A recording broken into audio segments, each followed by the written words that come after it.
Like the main console version of Mercenaries 2, the game is set in a war-torn version of Venezuela. You play as a professional mercenary who fights for money, not loyalty. In this world, multiple factions, including military forces, corporations, and rebel groups, are battling for power. The story begins with a mission that goes horribly wrong. A powerful businessman named Solano hires you to rescue a captured general. Everything seems like a standard mercenary job. Get in, complete the mission, and get paid. But after you succeed, Solano betrays you. Instead of paying up, he tries to eliminate you to cover his tracks. You survive, but now the mission changes completely. What made this game special was how it captured the spirit of the original Mercenaries 2. Even in 2D, you felt like a one-man army. Buildings exploded, enemies rushed from all sides, and airstrikes lit up the battlefield. Mercenaries Mobile may not have had the graphics or freedom of its console counterpart, but it delivered something just as important: a complete action experience with a real story of betrayal, survival, and revenge. For many players, it was one of the most intense cell phone games ever made. Unlike many mobile shooters of its time, March of Heroes didn't throw players into random battles. Instead, it attempted to tell a structured story inspired by real-world War II events. Each campaign offers a different perspective on the war. The American storyline often focuses on the Western Front and includes missions inspired by the Normandy invasion.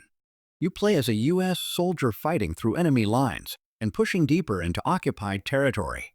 The British campaign leans more into tactical operations such as sabotage, infiltration, and coordinated assaults. This reflects the strategic side of the war, where precision is as important as firepower. Meanwhile, the Soviet campaign has a grittier tone.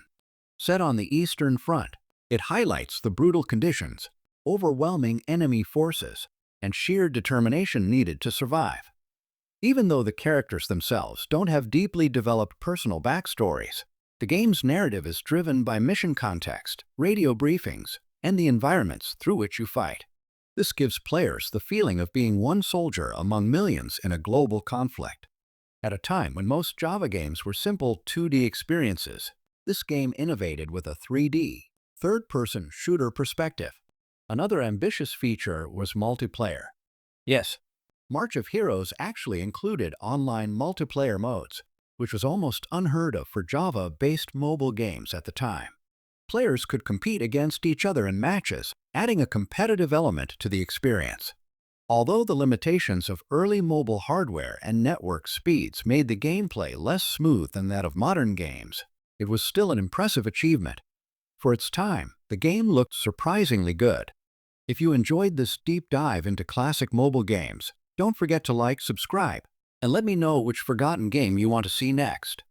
Bruce Lee Legend 3 is part of a series of Java mobile games inspired by the life and legacy of martial arts icon Bruce Lee. Released in the early 2010s for classic phones, it is the final installment of the Legend trilogy. It was designed for Java-enabled phones, including Nokia, Sony Ericsson, and Samsung feature phones. In Legend 3, you play a young martial artist inspired by Bruce Lee himself.